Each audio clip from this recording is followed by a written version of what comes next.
How about now? How about now?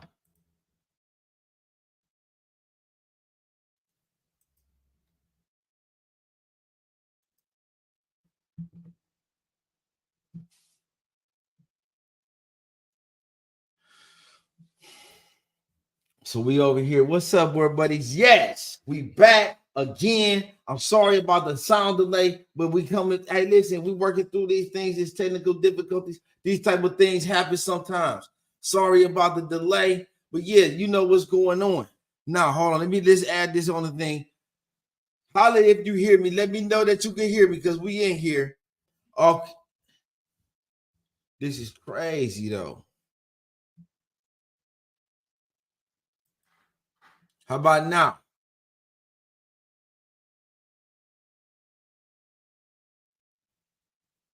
Okay. So yeah, man, we got big news. Big Borble news going on today. Big Borble news in the community. I want to let y'all know we're gonna speak on a couple things. I'm your host, Jordan Pittman, with the Borble Show, with the Borble X, with the Borble Breakdown. Today we just having some live conversations, some loud.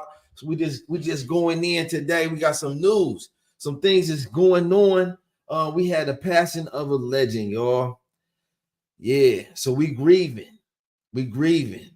and big. It's a big in the community, and it's significant.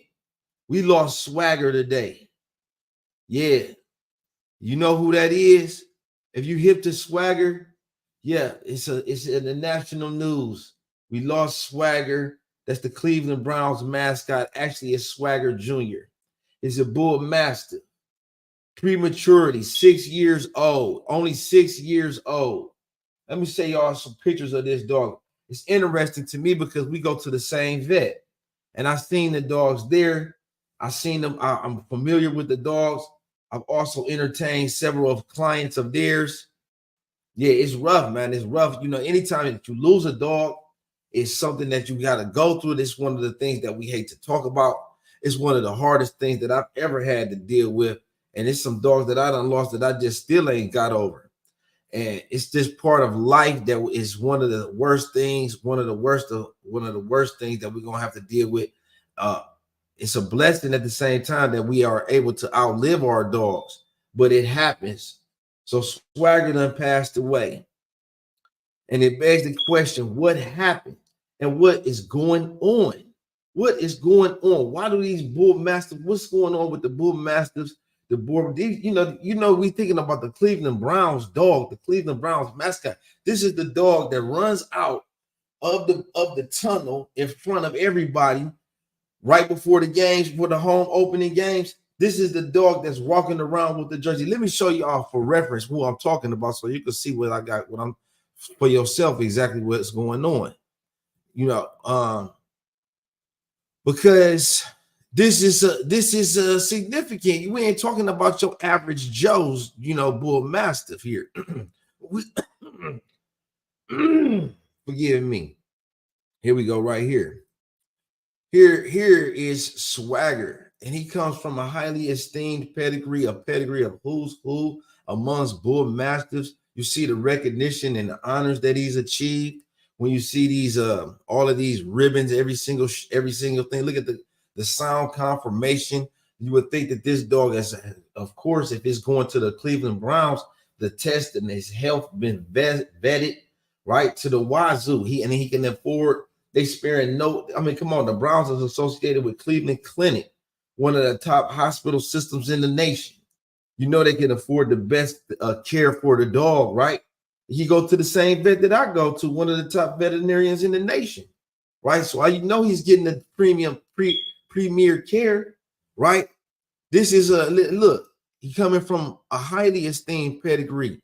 Canine Good Citizen, AKC Championship title at 17 months, 13 months UKC Grand Champion, 10 months old, AKC Rally Novice. I mean, Grand Champion. If you see all of these awards, Best in Show, BISS, Grand Champion, these dogs is mean that somebody then took a look at them and really like what they saw and then marked them close to the standard. And if you look at the reoccurring consistency across the dogs. This is the same dog shown over and over again.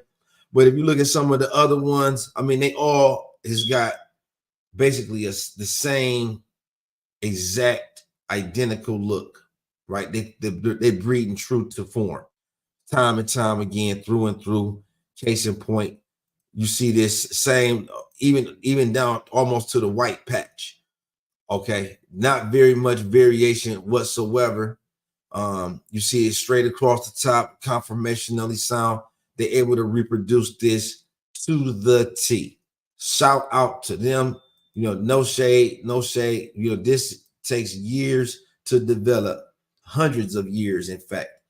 Think about the Bull Mastiff. We're talking about a breed of dog that originated, the first founding Bull Mastiff in 1924. So we're talking about 100 years to date when they formulated the standard. And let me show y'all what that original Bull Mastiff looked like. This is the original Bull Mastiff. Take a real look at this dog.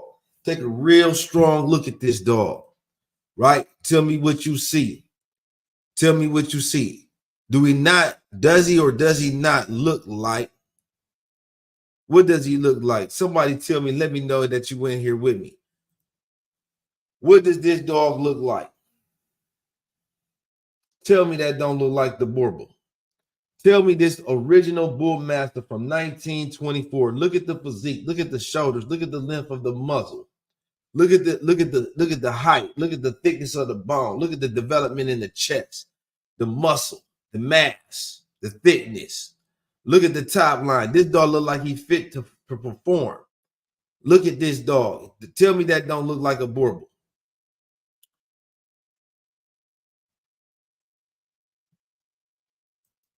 Fast forward to today's Bull Mastiff, the one that we talking about with Swagger.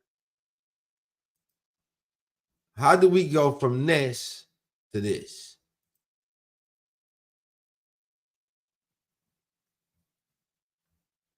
"100 years of purebred dog breeding in the books. AKC, breeder of merit." We ain't talking about no backyard breeder, right? Come on now. Best of the best. One of the top breeders. Look at all of the championship awards. Look at the consistency in the types. Almost almost identical. Almost identical. So we're seeing consistency a lot. So what the point that I'm trying to make is we have arrived at a type. We have arrived at a consistency. We have arrived at a variety of dogs. And what do we get? Almost identical clones and specimens, right? So we done locked in. We done made it to where we need to be. We done bred to the breed standard for over 100 years. This dog has done underwent refinement, right? We're talking about a closed gene pool. So no other dogs are being added into this gene pool, right? Locked out the other, so we done basically eliminated all the other varieties other than what we say is accepted via the breed standard. If it was a black Bull Mastiff at one point in time, they no longer exist.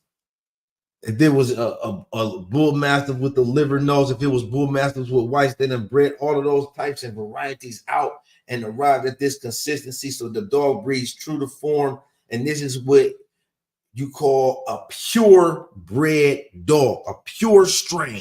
We got a pure variety of Bull Mastiff, a family of breeders that is producing this on a regular basis. And at the same time, we got extremely shortened lifespan, right? Why is this? These are the things that we need. These are the questions that we need to be asking when we're looking at these breeding programs, these successful, highly noted breeding programs that went through the ringer when in terms of testing and proving the dogs in terms of conformation, right? And then we got to look at the way, because history tends to repeat itself. It doesn't happen by chance. These things don't happen by chance. This is intentional, the way that we select and breed our dogs, the way that they fit in. It's a reason that the Bull Mastiff has basically presented itself as useless when it comes to working abilities. You see none. We're talking about a formidable dog that was at one point in time would run down bad guys. You lock them down and hold them until dad get there and do what they want to do without tearing them up. Smart enough to just hold them down, though, and strong enough to not lose his life without eating a man to death. Okay, that's what they say that was the folklore or the commercial slogan that came and arrived for the Bullmaster.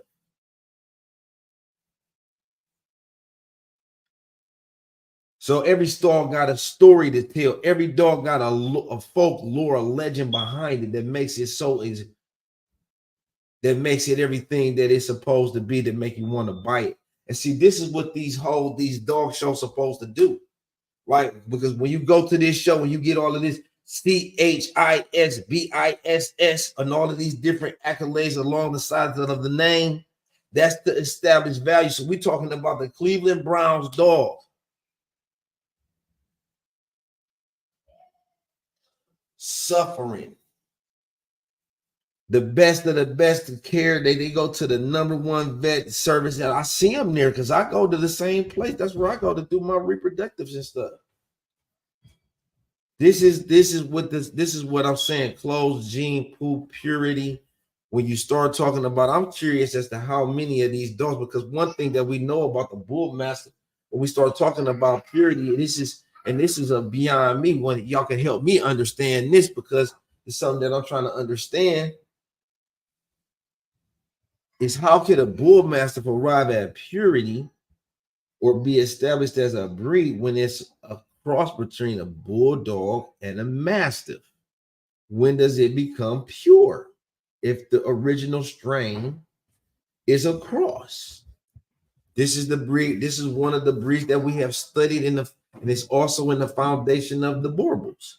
So we're talking about one of the top Bullmasters in the country, one of the top dogs in the country.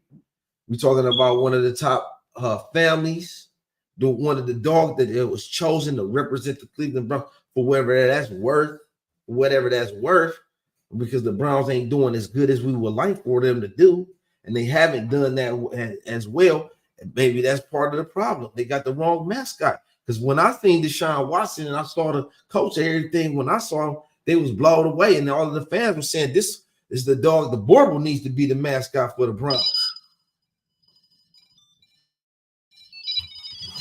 Here go the keys right here.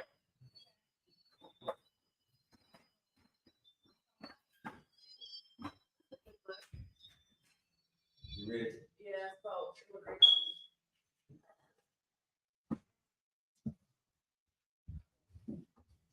Yeah, so we're talking about the best of the best, right? Supposedly, but we know that it's a pure family. We know that its strain's been tested, tried, and proven.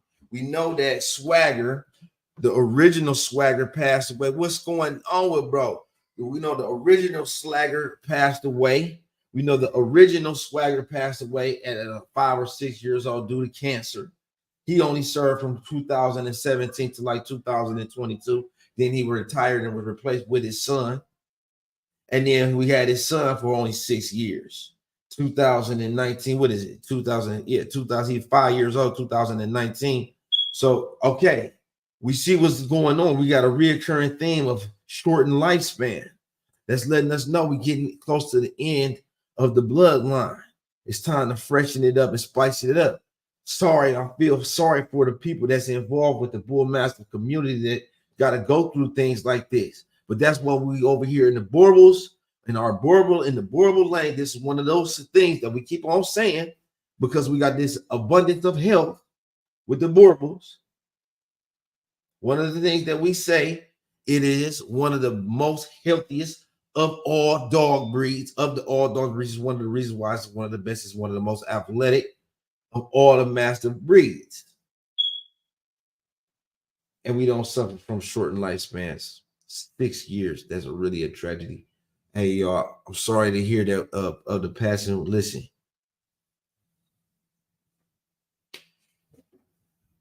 Maybe we need to get in touch with the Cleveland Browns and let them know that Balto is still available, live and strong.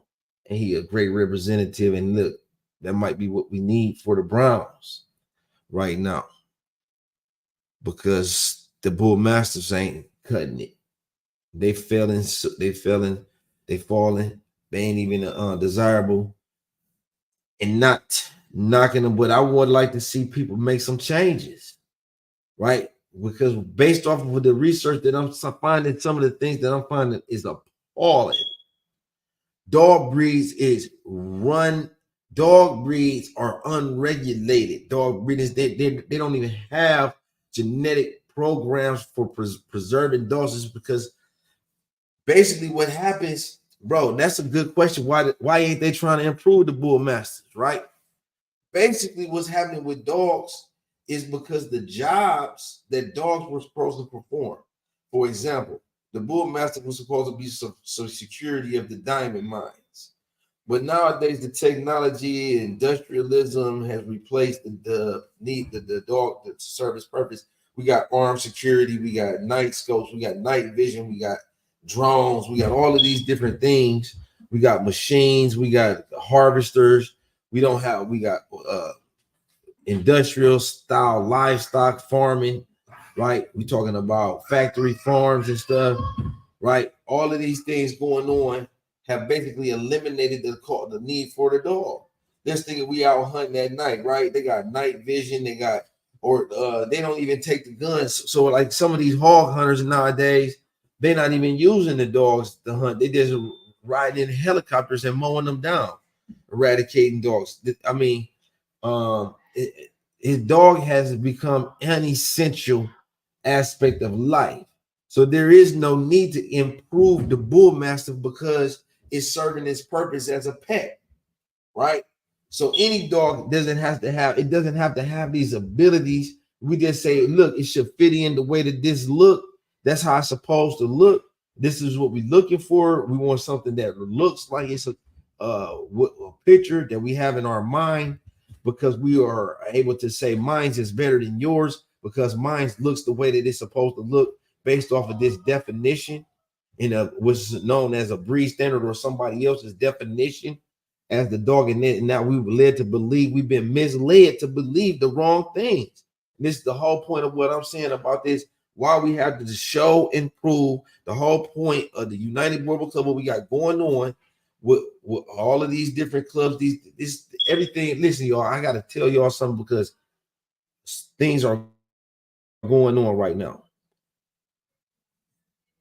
It's the second day into 2024, the second half into 2024. So yesterday we went live. Today we back on the live. We setting up, we making moves, we readjusting, we refocusing, and we back in the zone. Focused. Everything that we've said, a lot of things happened. We wasn't necessarily prepared, but you don't always be prepared. You just have to do what you have to do. You have to stay on your toes and be able to adjust and make transitions and make adjustments. So we done made some adjustments. And now we laser focused because we done said a whole lot of things that we done said. It's a whole lot of promises that we done made. And please believe we don't make promises that we don't intend to make good on. The things that we say we're going to do, that's what we're going to do. Or we're not going to say it. We're going to give our best effort. So Alpha Dog Showdown is coming up. That's the first dog show of the United Borbal Club. Don't think that because I haven't said it ain't been in the background on our scenes. I'm going to tune up the last little loose ends on the websites and get those things all in order. That's coming up. I'm going to lock myself down, and this is what we got going on. We're going to also follow through on everything that we said we was going to do coming up in the beginning of the first half of this year. A lot of things was just happening off the top of our head. We were just going through like, that's a good idea, but we ain't coming up with no more ideas. We putting actions to the ideas that we already that we done put down on paper, that we made reality, that we birthed. All of those things that we said we gonna do is coming forward to fruition. So for the next 6 months going into 2024, you're gonna see a whole different level of pressure, Whole different level of pressure coming soon. This is what it takes in order for us to get where we need to be, boy buddies. So this is what we're gonna do. We're gonna be going hard at his ham. All right, y'all know what that is. Look it up. HAM. That's how we gonna do it. That's how we always do it anyway. So we had refocused, we retooled. You see, we making moves in the new studio, Exotic Bourbon Studio. We're going to be doing a lot of live. We got some great interviews coming up. We're gonna bring on Kenny Troiano. A lot of people. Y'all got some ideas. Y'all got some ideas for some guests. You got some questions. Let us know. But yeah, this is what we got going. This is what is going on. We are trying to bring out the best in the breed. Period. Point blank. They got a lot to offer. And they gave us so much up until this point, and we're gonna help you master the dogs, right? Because in the beginning, as a beginner, when I first started, I've been there, and I know what it's like starting off from the very beginning. That you need help, you need understanding, you need perspectives, you need opinions. And if this is what you want to be successful at, I got some things that I have learned and have worked for me that I'm willing to share with you. So that's what we got going on here. I've been doing my homework. I've been doing my research, and I'm going to save you some time and energy and effort because you can come here and get it from straight factual information. No fluff and stuff. Real dog man stuff. Real dog enthusiast, real dog life, real Bourbon life. That's what we living over here. So I'm letting you know how we breaking it down every single day. It's a tragic day today. We suffer a loss. We suffered a major loss. And these are the type of things that we go through when you love a dog. It's rough. So we mourning today, Board family. In other news, it was a dog breeder and a bully breeder. Let me go to the clip. Hold on, y'all.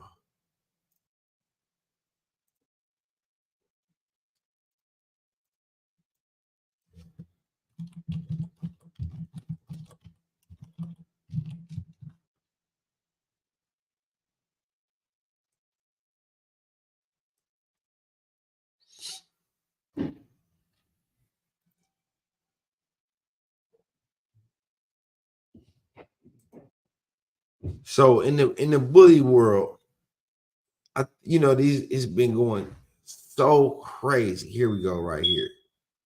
This is one of the most talked about dogs right now today. Share this with y'all. Check him out, y'all. One of the most talked about dogs in the world right now. That is Albert Einstein or something like that, something crazy. The dog is neither here nor there.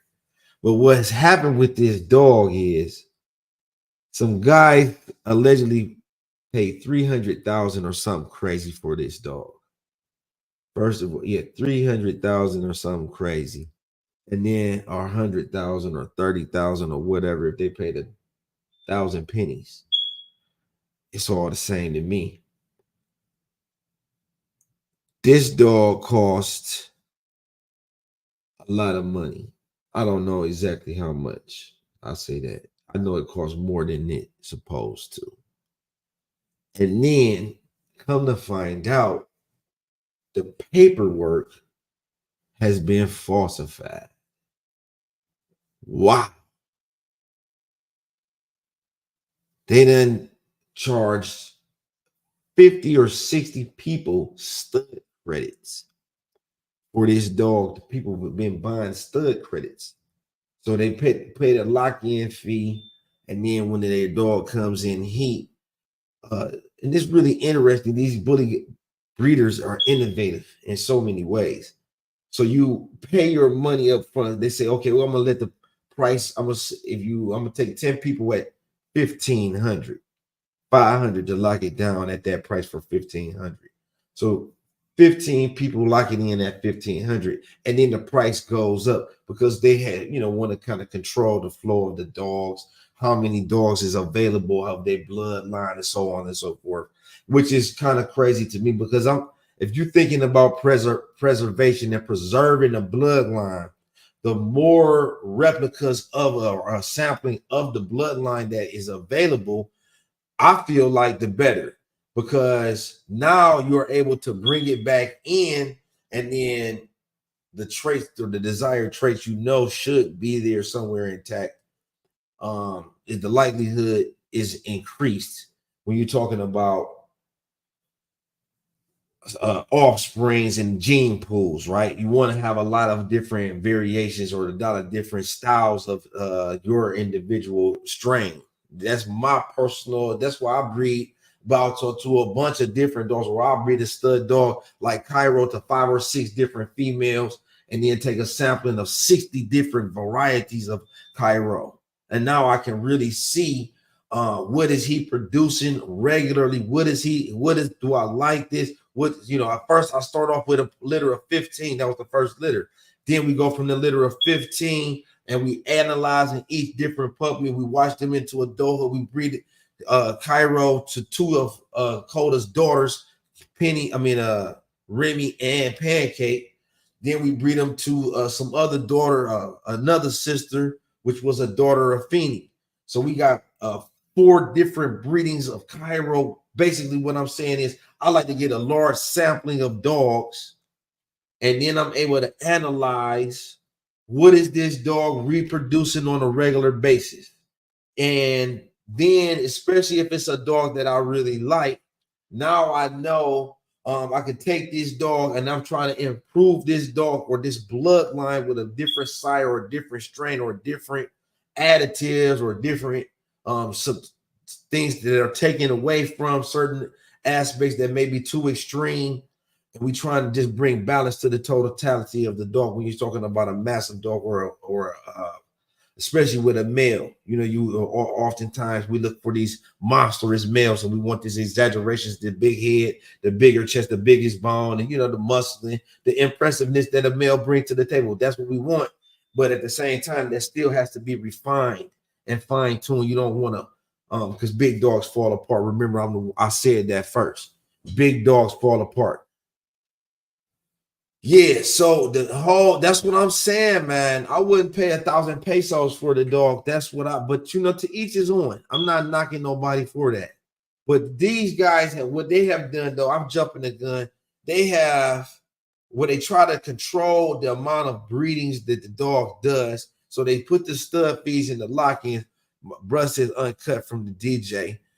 Come on. What the good is for absolutely nothing. But that's not fair to the dog, because it ain't the dog's fault when you get into a situation like this. It's also because a dog can still be comfort. A dog can still serve as therapeutic, but it's sad for the dog because the dog cannot live. What kind of life is this dog live? Look at the knuckles, and if y'all can see this dog from another angle, the feet and everything, it's completely mutated. It's completely mutated. So me personally, when you get what you pay for, you get what you pay for. Yeah, that's really, and in some places, guess what, DJ? I'm glad hey, listen, thank you for that, big bruh. Thank you for that, bruh, or family. Thank you for that, DJ. What you saying is the realest. In some places, it is against the law. It is against the law to produce a dog like that that's going to live a life of pain and suffering. That's pain and suffering. But it's no fault to the dog. It's no fault to the dog. I mean, you got to hold his head up. He can't even hold his head up. And so you get what you pay for. And if you see, this is the whole thing. You got to be able to separate like the Instagram stuff and the stuff that's going on for the grandma, the stuff that's going on, because like you said, that's just something to show off. Has no function whatsoever. It's not about construct doing anything constructive. Well, I hate to say that to take it away from the dog because, like I said, it is therapy. It could still be therapy. It could bring some happiness, but please believe it. When it get like that, it's also gonna bring some pain. It's gonna be some pain associated with with owning something that's like that. So it really is, and it's all out of this lap of luxury, this unnatural relationships that we starting to have. This out of touchness that we losing with reality. We losing touch with reality. Children don't even. It's not safe for them to go outside and play like they used to. They don't even know how to play. Yeah, we was just chopping it. We were just talking. Um, you can join on here if you like to. You could also join on. It's very simple. But we was just talking about the bull mastiff. The bull mastiff has died. One of the famous bull mastiffs. And to recap a little bit, but we actually have lost the bull mastiff Swagger, Cleveland's bull mastiff bull mascot for the Cleveland Browns. And if you don't know, I'm from the dog pound, the Browns town. I'm from Cleveland, where the Browns is a big thing. All right. And listen, we might lose, but we coming back fighting every game, and we still rooting for the team. It's just the Browns thing. So man, I'm always trying to get with the Browns, them Browns guys, and some of my guys, Sean Watson and D Bell, and you know, um, through the years we didn't kicked it with a lot of Browns cribs and so on and so forth. What's my dude's name? I'm trying to think of my dude, but anyway, I ain't not to be. So we lost Swagger, and we talk about the Bull Mastiff. We talk about the Bull Mastiff. The Bull Mastiff is related to the Boer Bowl. The Bull Mastiff was established in 1924. So we're 100 years post the Bull Mastiff gene pool being established as a purebred dog, which is crazy to me. I still don't understand it. And this is one of the questions that I have for you. So maybe you can help me understand too, Kenny, with this. Because how do you get a pure breed of a dog like the Bull Mastiff when it is coming from 60% Bulldog, 40% Mastiff? How does that arrive at purity if the original strain is a cross? In essence, wouldn't I be able to just create bull mastiffs left and right by crossing bulldogs to mastiffs? That's my logic. I mean, that sounds logical to me. But this is one of the things that I'm looking for the answers to when it comes to this purity. And when establishing purity, we're trying to learn some things. And I like to learn. It's always good to learn. We're open to information. But we looked at the consistency of the bloodline, the family of dogs, a very prestigious family of dogs. A very prestigious family of dogs that has been vetted, that's been tested, that's been shown, that's been proven to be a. And we looked at, let's go back over it. Let's go back over it. And then we was getting over to this dog.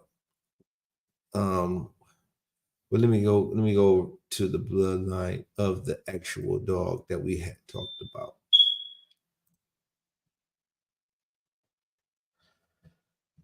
Yeah, so with this dog, this is Swagger. This is the original Cleveland Browns mascot that was once the team was rebirthed. What I think, one of the first Cleveland Browns mascots, long story short. And I mean, he won. He was a very accomplished dog at just 10 months old. Rally Navis title, AKC Good Citizenship. I mean, he got accomplishments up the wazoo. And you come to Cleveland, everybody knows Swagger was the Cleveland Browns mascot. Look at the confirmation there is there. I mean, he's got that show stance straight across the top. You know, look at the way the passers are strong. Look at the angulation in the rear. He's got that very attentive look that they look for. Look at the head; it's almost perfect. You know, the dog looks very extremely healthy, but he had a short lifespan. And then his son took over for him as the Cleveland Browns mascot, and then he has a shortened lifespan. So the point that I was trying to make is, if we're looking at these dogs and we're looking at the consistency, and once we arrive at a consistent variety, so that means that we don't have the same variation any longer, or the variation is of a very small, minute degree, right? That is a sign that we're arriving at the end of the line. And with a dog with a closed gene pool, basically you could breed these dogs to death. And that's what's happening. We're seeing it already. One of the signs is a decreased lifespan. And that occurs across species. It even happens in humans. So that's kind of what we're saying. That's what we're talking about, just to give a little recap. And at the end of the day, we look at it. I mean, if we got alternative perspectives, that's cool. We open to that.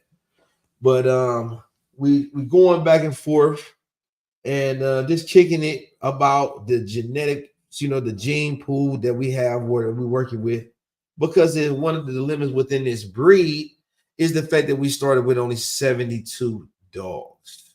So another guest, or another one of the things that I want to share with y'all, board buddies, I've been doing some research. I've been doing some homework, and I found out some things, some very interesting things. So basically, even though we start, you think the L's become different over time? Yeah, you got to give us a little bit more than that. What do you mean? So over time, what happened? We start out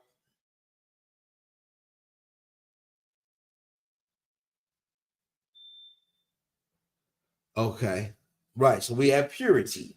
So anytime we close the gene pool, everything within that gene pool is pure. And I got you on that. So that means that we're adding nothing else into the gene pool, basically. So I want to, if you want, man, you can click that link and we can go on. Let's see. The L's become different over time. Forgot what I was saying. Okay, yeah. So it's very interesting, this research that I'm doing. And I got to just get a little bit more information before I can share this with y'all. There's a breakdown of a pedigree over at the WBBA. And I'm looking at the pedigrees, and I was just going through the ancestors, and they got a pedigree on one sheet of paper with all of the ancestors of the Borbal of a particular dog that I was researching. And you can see all of the contributing ancestors, right? And from that 72 original dogs, and this is if I'm not 100% sure of this, but you can trace it all the way back to see how many of those original 72 dogs were contributing to this actual dog. So we could be arriving at the end of the lines. And when is the end of the lines? We could be very closer than we think. We could be closer than we think. How is it possible to stay in the gene pool? Any breed can originate using many other breeds, but purity can only occur when. So we say, how is it possible to stay in the gene pool? Yeah, so it's crazy. It's a lot that goes into it. But what I was saying though, this you see by never outcrossing or influencing. So what you see is from this original 72 dogs, when we arrive at this individual dog, if I'm not mistaken, it appeared to me that there were only 14 of those original dogs contributing And then you see those dogs go out. And then you see where those dogs produce offspring that produce more offspring.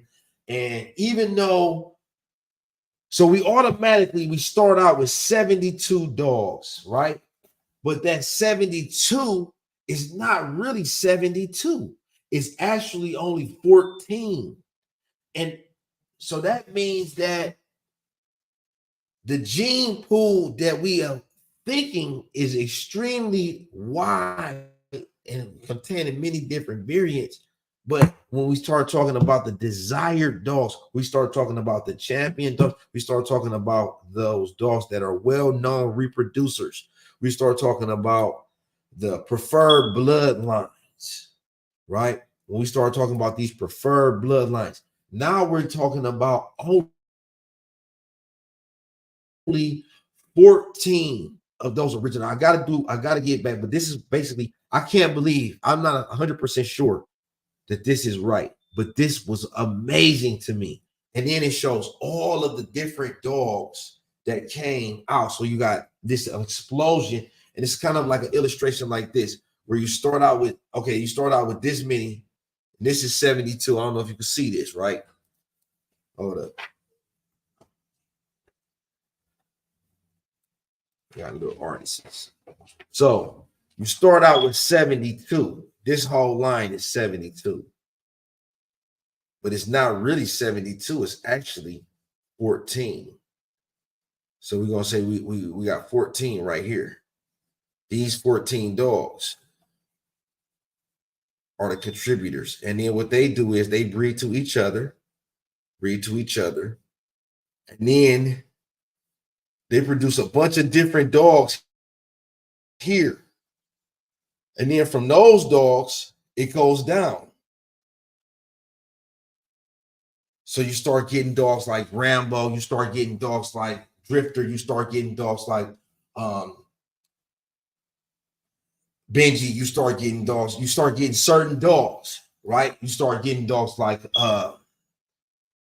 Oliver Twist, all of these different dogs, but they're still related because they're within this same family. They're within this same breed. They're within this same documented recording of dogs.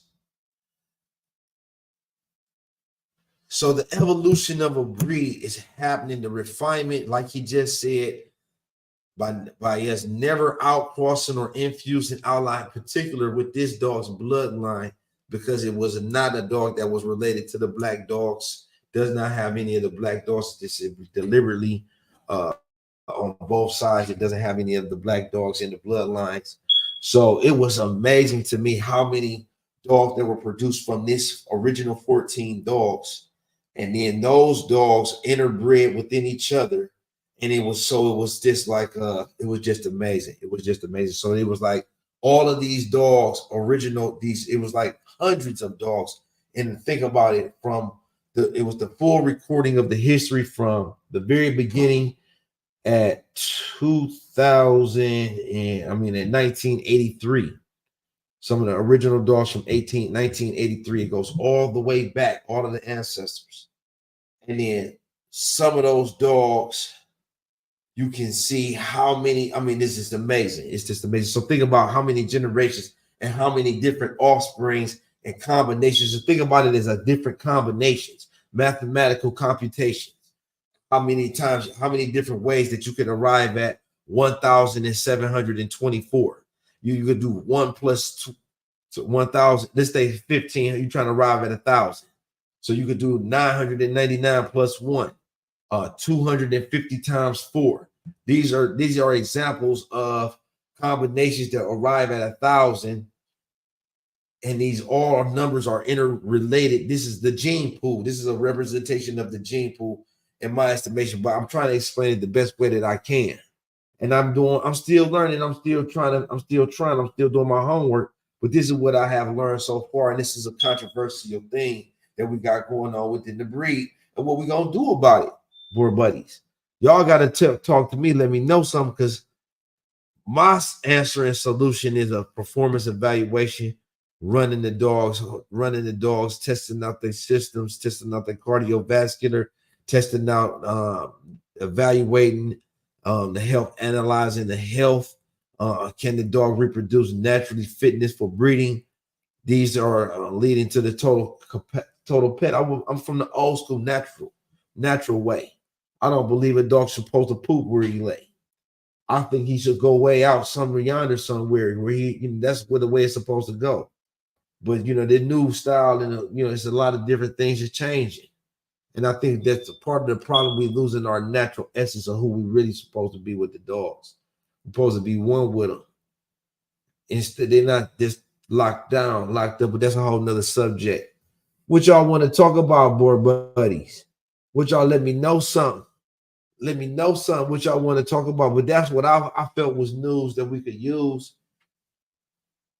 We're talking about Swagger, the national face of the breed, a big dog society, a big dog in the big dog society. We're talking about a Swagger, the Cleveland Browns mascot, Swagger Jr., young dogs.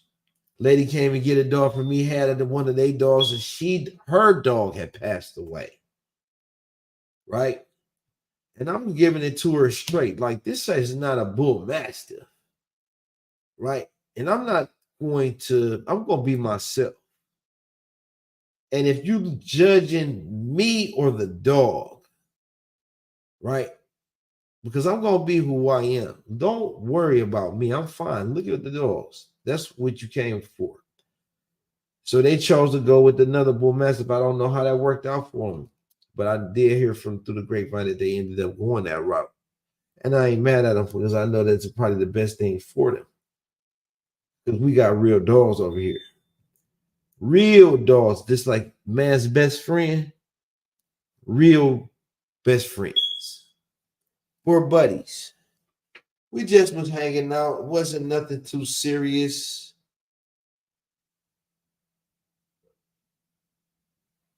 Oh, yeah, I got something. Let me see. He said, what do Novas?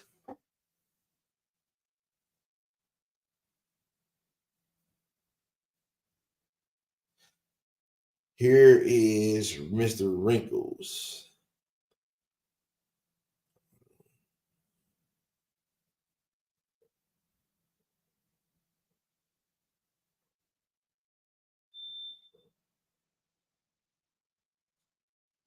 Hold on. I got one for you. Hold on.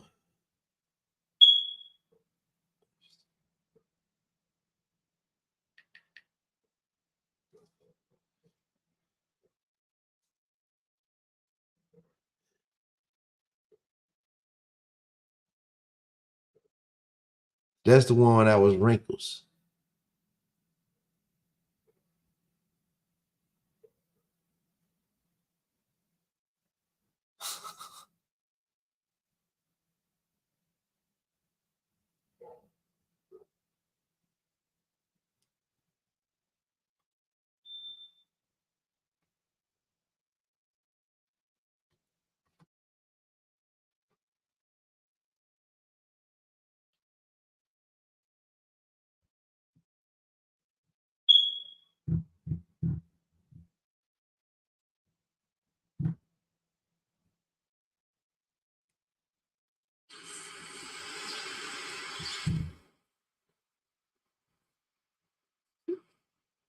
One of the boys. Here you go.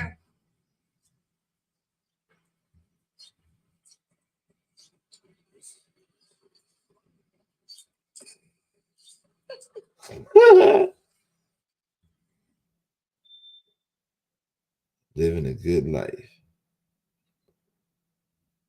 Okay, yeah, I could explain that a little bit further. That's one of the boys. Yeah, that's what it's all about. Look at him.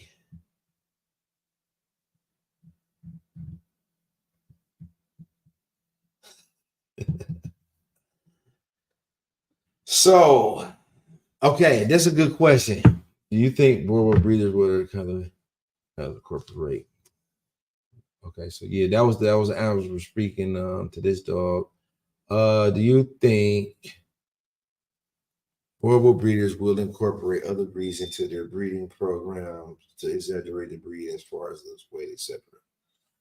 I think already. I don't know what other breeders are going to do. I don't. I'm just. That's what I'm asking. What did we don't want to suffer the same fate as these other master breeds. We done already seen what happened.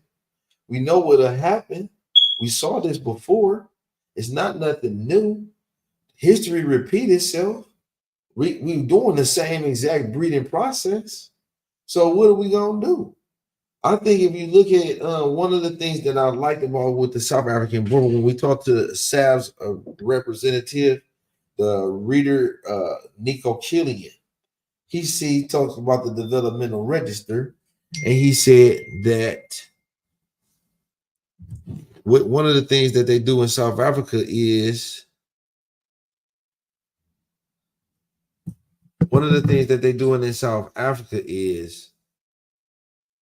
they got the developmental register. So they go to farms, right? And this was funny that he said it. I like the way that he worded it too. So he said that it's not for dogs of unknown lineage that somebody else just got. But then at the same time, he said that yes, we go to a farm, we see a dog that we might have got lost or something or whatever in the lineage, and we can run it back and then see. I think there's one of the clips on my YouTube channel. You can go look for yourself and see what Nico said to Kitty. That this is the chairman of the board for SABS. He said, "Yeah, well, we'll let a dog in, but at the same time, you letting the dog in with unknown history, so you don't know what's you including. You just letting the dog in, and then he." So I thought that was a great, honest answer. So to be honest, what they're doing in South Africa is they pull up on a farm, and this is from the horse. This is not something that I said. This is what the man said from the chairman of the board, developmental register. They pull up on a farm and they see a dog that's really nice.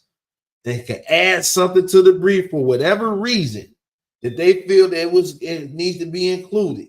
So it's a decision. It's a decision. Hey, look, I think this dog got something to offer.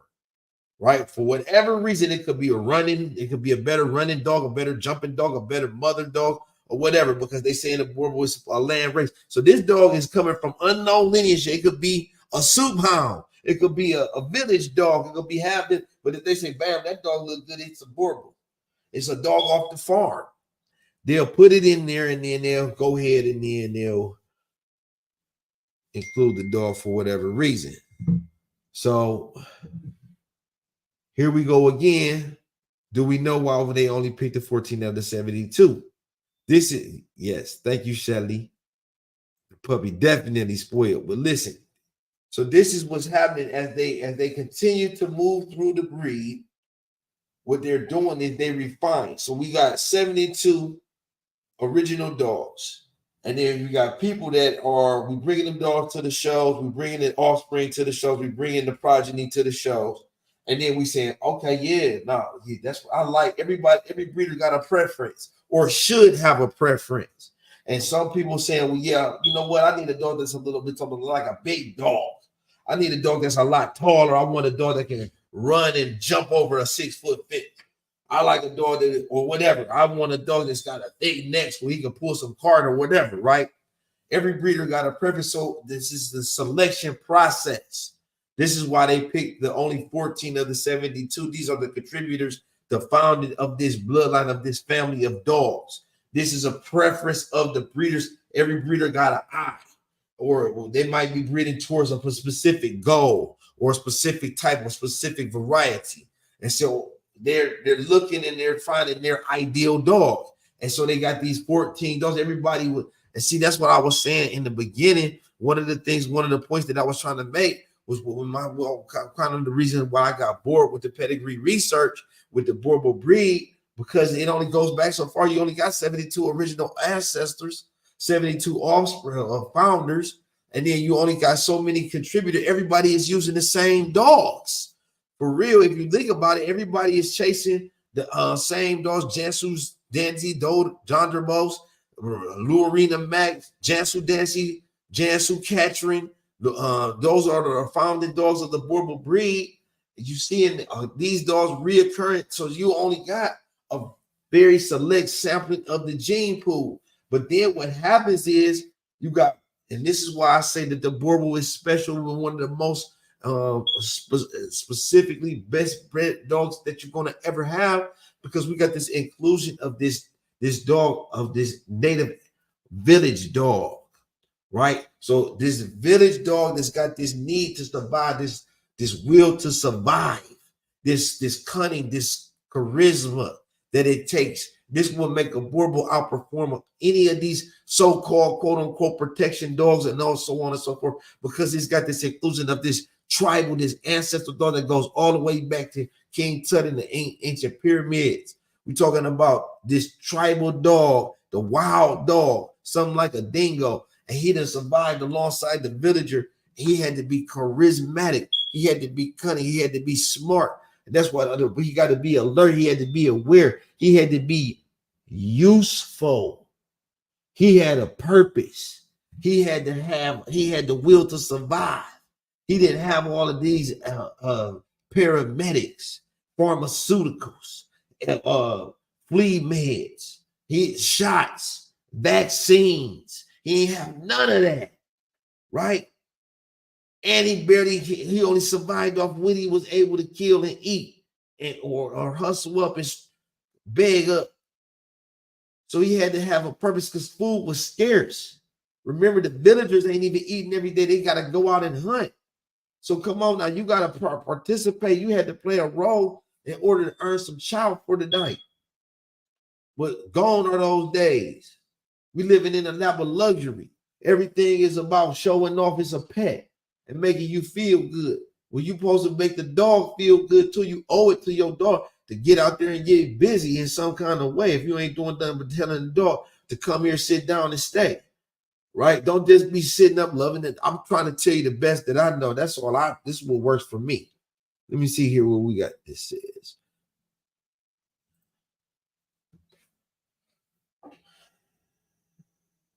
Many times that's the problem. They think they can improve a breed by adding other breeds instead of looking for the beneficial variations within the breed and improve them through selective breeding. That's one approach. That's a decent approach. So one of basically what he's saying, so like within the breed, we got variations of the breed, right? We got the terrier types that excel. They got the enhanced lifespan. They got the working abilities. You know, those are the ones that they might not be as conformationally desired. They're not as big and as strong. They don't look as powerful. They got the thinner bones. They got kind of like the roachback. They look like the terrier type. And he's saying, and correct me if I'm wrong, we're going to take those and we're going to look for variations that we're going to look for the biggest one of the terrier types. And then we're going to try to breed that into a slower moving, long or short lifespan mastiff variety. Is that what you're saying, Kenny? I wish you would come on here, because you could come on at any time. All you got to do is hit the link. I don't know if your studio setup you ready to, but this, I mean, you know, we can always go tomorrow too, or whenever you're ready, because we just be going like that something. We just go. So you can join the link too, because you can help me explain this and get a better understanding, because Kenny got a whole thing going on, bred to perfection. And then we can really get a good understanding about this, because I'm trying to get a clear explanation. Okay, yeah, he's gonna come. Thank you. I'm so excited. You know, this is gonna be good, y'all. Oh yeah. Yeah, we live action tonight. Live action.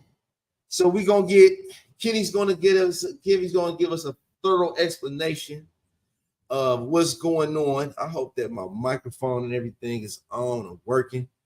To help us understand, because what I'm reading is like we have these different varieties. We're going to look for these different varieties instead of looking for beneficial variations within the breed and improve them through selective breeding, right? And see, so, and I think that this is this is what happens within the 72. And here is some great information here. So like with the selection process, we have these 72 original dogs And this is why your pedigree analysis and the study of pedigrees is important. So let me get back into this conversation here. This is why the pedigree and this stuff is important. So because we're going through the selection process. This is how you establish a breed. This is called refinement, right? What we're doing here is we're going to refine the breed. We're trying to develop a certain variety, a very specific strain, a very specific dog that we can say with some certainty. If I breed this dog to this dog, it's going to produce a dog that is like it with the same capabilities to perform and function. Right, it's going to look it's very similar. This is the selection process because I have studied the pedigrees, I've studied the different ancestors. I know what this dog is able to contribute because I'm looking at his offsprings, I'm looking at his puppies, I'm looking at his brothers and his sisters, right? And you have to study them all because each dog is going to contribute in different ways, and that's the way that the gene pool is built and developed. So when you start, it's like puzzle pieces in some regards, in some respects. And you're looking and you're picking out these different features and these different backgrounds and these different pieces, genetically speaking, and then you're putting it together into a totality of dog. That's breeding 101. That's really breeding. This is selection, and you have to have an eyeball. That's why I say every breeder should be able to identify and define themselves. What are they trying to breed? What are they trying to produce? Right, so we got this breeder keeping it on subject to what we got going on today. We're talking about the passing of Swagger.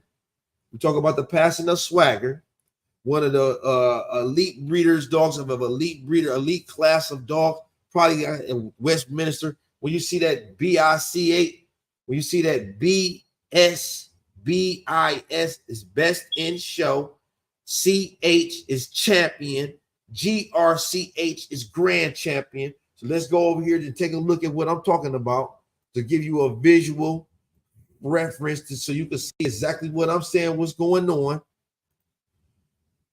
Visual reference, talking about this dog that passed away. And it's really sad, you know, my heart goes out to them. My heart goes out to them, you know, and it's just a real life tragedy. Long story short, oh, here it is right here. Hold on, let me get it in there. So we're talking about a highly esteemed pedigree, world-class medicine facility, no spirit, no cost has been spared, right? No cost has been spared. The best of the best of care. The dog has been vetted. We're talking about grand champions, all in the pedigree, right? We're talking about, look at his accolades. AKC Good Citizen, AKC Championship at 17 months, 13 months, UKC Grand Champion, 10 months old, AKC Rally Nivus, best in show. Let me see if he made it to the Westminster or anything crazy like that. But we're talking about recognized across the United States in one of the biggest, right here coming straight out of Ohio, in one of the biggest arenas. Swagger, look at him representing for the Cleveland Browns. Talking about the Browns mascot.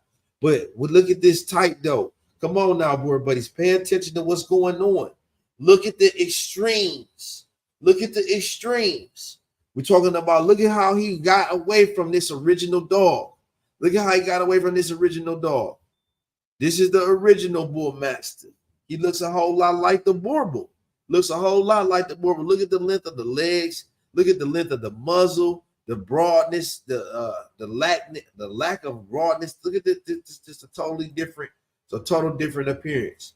Total different appearance than what we had today. And so we had arrived at a consistency. We didn't arrive at a desired exaggeration of desired type, right? We got this reoccurring all over the place because guess what? Not only did Swagger pop out and was good enough to be one of the best to represent the Cleveland Browns, so was his son, a direct son of Swagger. So you're looking at a genetic package. Not only is this dog conformationally sound, but he's got the genetic package, right? He's putting it out there in his son, so he's able to reproduce it, recreate it. And they got we talking about kudos to these breeders because they got what it takes. They know what to do in order to reproduce it and reproduce it better than they did the first time, right? They know how to reproduce it. So big ups to them. Shout out to them. They did their job as a breeder. They able to do it. See, anybody can have a flash in the pan and get a dog one time.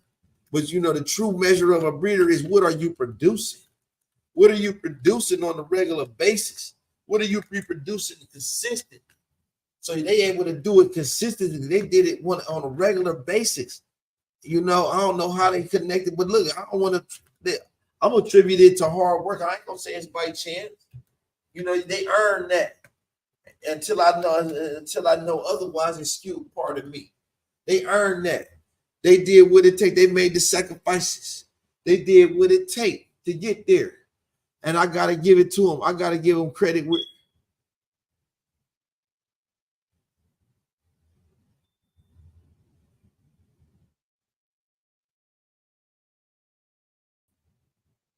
Can you hear me okay? Can y'all hear me okay?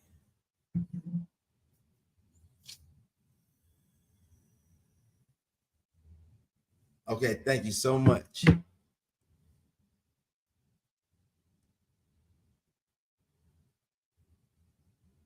Yeah, so like I'm saying, it's the best of the best. We're talking about the top. We're talking about the tippity top of the top. And so what you're doing, what you're trying to do is you're trying to arrive at this purity. You're trying to arrive at this consistency. You're trying to arrive at your strain being able to reoccur and reproduce itself over and over again. But one of the key components that we missing from the formula, oh yeah, y'all got to, it's not too far away from where y'all going, but one of the keys to this formula is the fact of the evaluation and the testing of the progeny. Right, we got to be able to look and say, okay, how does this baby measure up? I can't wait to see. I know my dog gonna represent. But one of the things that we're not doing is measuring and quantifying and able to establish the value and see where we're at, what we're doing. Is it working? Right. And because of that, what's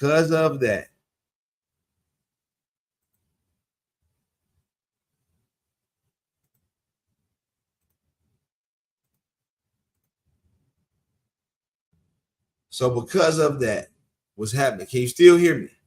Mic check. Mic check.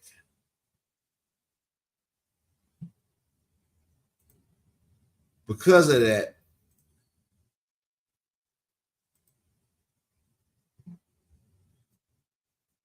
yeah. So because of that, what's happening is things are changing. Things are changing. We want to be sure that we're monitoring and we're on top of the board. I know we're gonna represent though, y'all. Hey, listen, the Alpha Dog Showdown. This is what. Hey, we're gonna pump it up. We're gonna turn up. We calling out the presses. We calling out the Mastiffs. We calling out whoever, the Bulldogs. Not calling them out in a bad way. We're talking about in a healthy, productive, constructive way. We're talking about, hey, listen, we're gonna have a film crew there. We can do an exercise thing there. We can do anything. We're gonna have a y'all want to put money up. We're gonna have grand prizes. We're gonna do grand prizes. We're gonna have contests for the dogs. We're gonna show it out. We're gonna show out. It's gonna be turned up. We're gonna have big trophies for you to take home. We're gonna have camera crews out there. It's gonna be at the Coliseum. It's gonna be turned up. I'm talking about all the way live. But you know, so at the end of the day, y'all, it's about love for the dogs, though. We there to celebrate the dogs and you know do our thing. Stand up, you know, show. It's not only for the dogs. It's not just for the dogs. It's also for us. We want to do these things, and because we work hard with our dogs, and we there for our dogs, and we want to example of premier ownership, and we're gonna step up. We gonna represent them. When you take care of your Bourbeau, He gonna take care of you. He gonna represent for you. And we know that there's some good looking Connie Corsos out there. We know that there's some good looking Presa Canaries out there. There we go, my bro. I've been waiting on you, bro. You've been all right. I was calling you earlier. Listen. Hey, I'll see about you because I got to check on my peoples. But yeah, y'all call me and hit me up anytime. You know my line is always open to you. I'm gonna get to everybody. But what I'm saying, the Alpha Dog Showdown is gonna be turned up, and then we're going on a tour. We're going on a tour. We're going to already start. We already working on that pipeline from Ohio to VA to the coast to the Midwest, from the East Coast all the way to the Midwest. We already developing the pipeline. It's developing, right? We making moves. We headed to Pittsburgh. We coming out to Pittsburgh within the next couple of weeks. So we gonna come out there and hang out, kick it. We bringing the dogs out. We're gonna have a little meet and greet, just to get this thing going and start to build up the momentum. We're going to have a big turnout. We're going to have a big turnout. So we coming up to Pittsburgh, Youngstown. It's on the way. Much love, bruh. Much love. Yeah, we coming out to Pittsburgh. We're coming out to Youngstown first. Then we're going to Pittsburgh. I'm talking about within the next few weeks so we can link up. Hey, y'all, look, let's get together, polish it up, right? We can practice. So that way, when we get there to the Alpha Dog Showdown, everything is gonna be crispy. Look, I'm gonna be doing. That's why I'm saying I'm here for y'all, boy, buddies. Look, I'm gonna be everything that I wish I had when I was starting with this. And no matter where you at, look, we're gonna bounce it back and forth off of each other. We're gonna bounce it back and forth off of each other. So, hey, listen, bro, yes. Appreciate y'all. Look. We're waiting on Kenny Troyano. We're looking for Kenny Troyano. He's going to join us in a matter of minutes to help us understand. We have some questions. He got some ideas. He's got some answers. So he's going to give it to us straight, talking about establishing bloodlines. There we go. Hey, what's up? Guy, Mr. Kenny Troyano, nice to meet you, man. Thank you for coming. Hey, thank you for coming so much. I've been watching, I've been studying. I was sitting up right here yesterday. Guess what I did, man? Hold on, I'm getting some feedback for some reason. Okay. Let me see what I need. I think I got too many things going on the screen. I had problems hooking up. Okay, I think I'm good now. You good? Can you hear me okay? Yeah, I'm good now. Listen, man, I'm going to tell you a funny story, man. Listen. So yesterday, right, I was sitting here at my desk and I was just like working on this computer and I got you playing over here on this computer, right? And I was falling asleep right here at my desk like this. And I could hear, and I was hearing breathings going on in my head, man, in my dreams. It was so crazy, bro. It was crazy, bro. I was talking about, like, I could hear you teaching and stuff and talking about the Founders Program. You was going back and forth with your dude talking about the Founders Program. I was like, yeah, man. You know, you're not the first one to tell me that I put somebody to sleep. Kenny, thank you for joining. Introduce yourself and let the audience know. I've been studying you on the YouTube. I know a little bit about yourself, but let everybody know what you got going on. Not much. Just, can you hear me okay? Yeah, I can hear you good. Can you hear me okay? Yeah. Okay.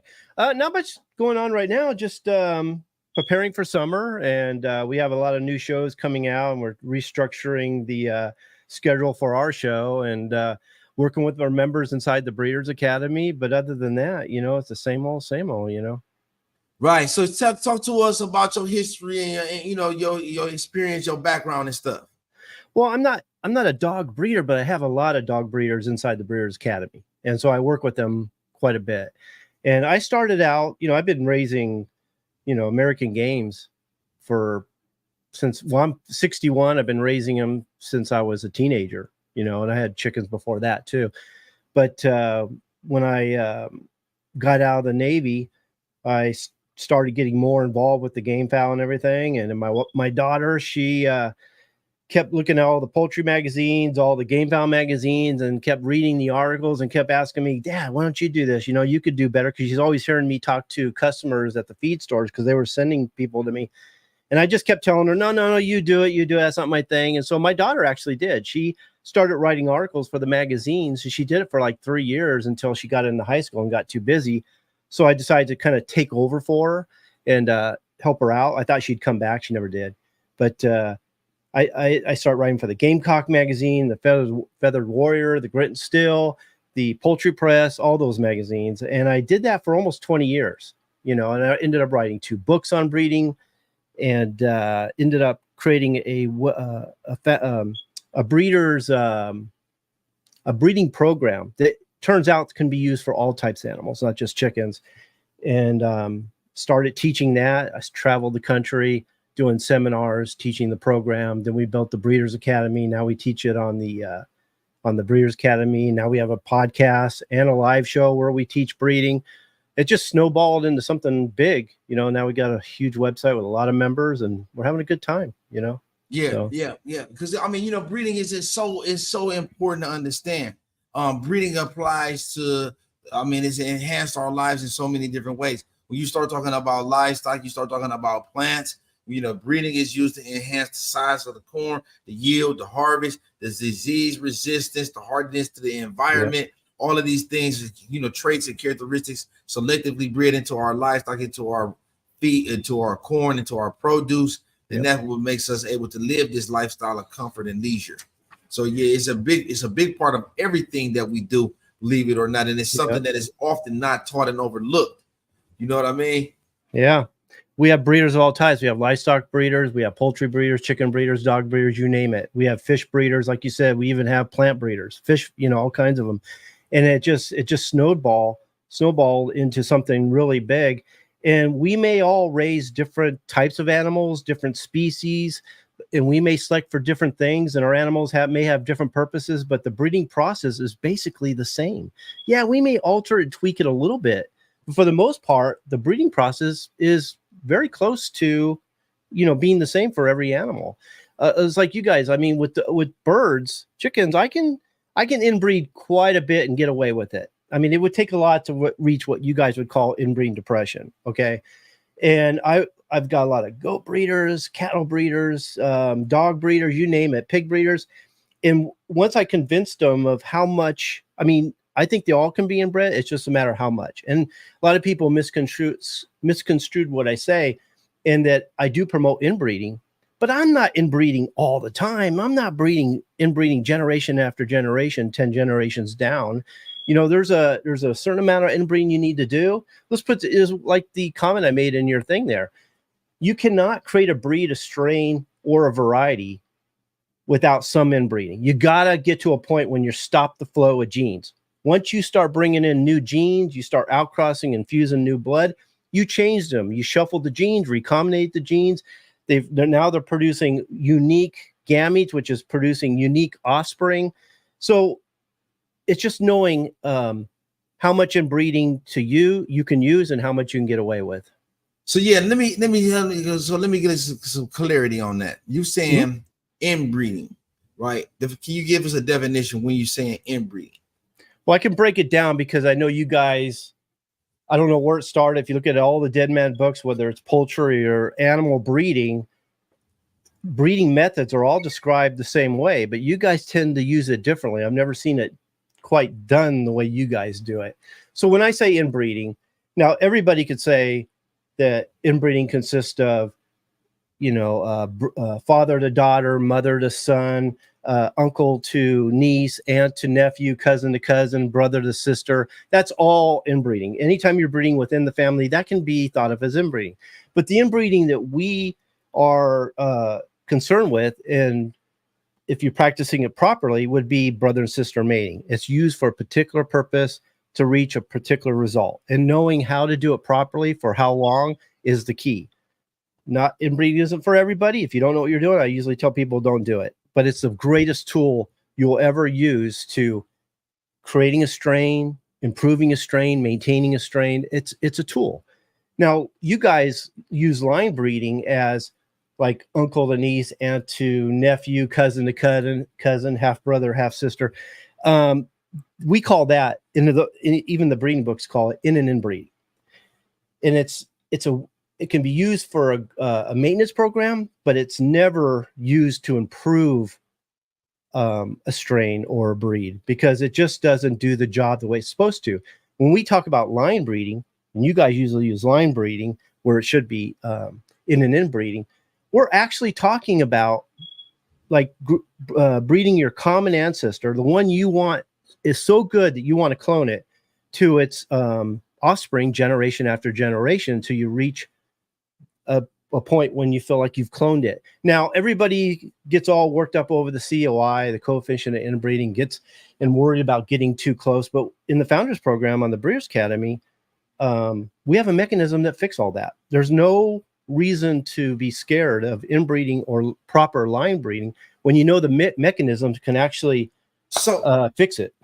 Hold on, let me stop you, because hold on, let me get a question in. When you I think that we may be overlooking the fact that when you start talking about small populations, small foundations, under 200 dogs, under 100 dogs, right?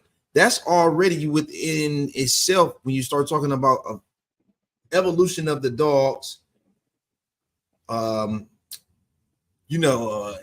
the generations continue to breed within amongst themselves, that's already inbreeding, right? We it's a form of over a situation where from this founders of this Boerboel breed, I was examining an ancestor, a dog. This was 40 years into this breed, right? 40 years into this standardization of the Boerboel breed. We just was going over a pedigree where of this original 72 ancestors, only 14 of those dogs were used or were included into this, if I'm not mistaken, into this dog's pedigree. So the pedigree went a lot of different, different degrees, the routes to get there. But when it comes all back to the original dogs, only 14 of this original 72 were used. So we're talking about an even smaller genetic pool that we're working with. Yeah. Well, so you begin to lock in certain traits. I mean, you can't get away from a certain particular ancestor when you start talking about 14 dogs. At some point, all of these dogs become interrelated. Believe it or not, that's what you want. Most people are afraid of it and don't know what to do with it and don't know how to do it and don't know the signs. Like everybody's worried about inbreeding depression. Well, inbreeding depression is simply a lack of vigor, and there's a way to fix it. I just can't say it. This is the problem with teaching breeding methods like inbreeding, line breeding, and outcrossing, and to do it properly, because the way we teach inside the Breeders' Academy, it's attached to the Founders Program. And if you saw, a lot of the dog breeders, when they get in there, because they talk like you, they think like you, they worry like you about the COI and getting them too close. We got legitimate concerns. When we start looking at things in history, the way that it repeats itself, we start talking about dog breeds that have dwindled. Just to think about the Irish Wolfhound, a breed that had to be resurrected. It was only 6 or 12 or whatever original ancestors. They tried to breed those dogs to preserve this strain, this variety of dog. They were in the effort of preservation, right? Yeah. What they had to do in order to resurrect these breeds is they had to bring in fresh blood in order to repopulate, to restore this genetic base that's been lost, because you start getting things like gastrointestinal cancer, heavy incidences of cancer, mutations basically occurring at the genetic level that cause the systems to not perform at an ideal rate. When you start talking about, let's see, my estimation based, because I think a lot of what you're saying may hold true for chickens, because you've got such a large flock, you got a sampling. No. Okay, no. No, I see where you guys are coming from, and I wish I could tell you what we call the secret inside the Founders Program, because I see what you're saying. If you line breed a line, let's say a father to its daughters each generation, and you get to the end, we call it hitting the dead end zone. You're hitting the wall. And there's a way, I wish I could tell you guys, let me just say this, is when the dog breeders get into the Breeders' Academy and they see how we do it, they're like, oh my God, why didn't I think of that? It's like common sense. But the way you guys do it, the way you interpret what I'm saying, yeah, it does. It sounds like you're breeding one line really tight. where do you go from there? Because eventually you're going to hit the wall and you're going to start having issues. You know what I mean? Right. But it's not like that at all. It doesn't. This works for chickens. This works for goats. This works for dogs. You name it. This is science that we've seen this reoccur within bison to reestablish populations of bison. They had to introduce cows. When we see this in dog breeds, like we talked about the Irish Wolfhound, there's other different breeds that I can't cite right now off the top of my head. Yeah. But when we start talking about reestablishing and recreating these breeds or resurrecting these breeds to save them from going into extinction, right? When you start talking about revigorating gene pool, what they often will do is go to these original land races, to this breed stock from the very beginning, and then refresh the blood. Well, they only have to refresh, so-called refresh the blood, because they hit the dead end zone. They hit the wall, which they shouldn't have done in the first place because they didn't know what they're doing. Keeping a family pure is easier than you think. You know, it's all I wish I could tell you this is the hardest part. This is why I was going to do another show recently, and I kind of backed out because there was no real good way to describe these breeding methods without telling you about the Founders Program, and because that fixes everything. Yeah, that's the classified information. But yeah, I understand a lot of what you're saying, and it's worrisome because I don't think that if we look at the way that history has showed us before, we start talking about the English bulldogs. It's a variety of breeds. We start talking about the way that the genes have interacted with each other. They start to mutate. When you start talking about homozygosity, right? What happens is that almost all of these recessive or these degenerative diseases that we find reoccurring in pure breed dogs, we're talking about across different breeds. They're happening at the genetic level. Yeah. No, you're right about all that. You're recessive mutations. Yeah. No, you're right. You're right about all that. The problem is they're just doing it wrong. That's why. If you don't do it right, you're going to get into that situation. And I will say this though, whether you're doing it right or wrong, you have to get to a point when you're okay with dealing with culls, because you're going to get some culls at one point. Okay. One thing you guys can do that we don't do with chickens is you guys can actually test their DNA, and you can see what's in them, and you can see what you're going to be dealing with down the road and watching who you mate to who.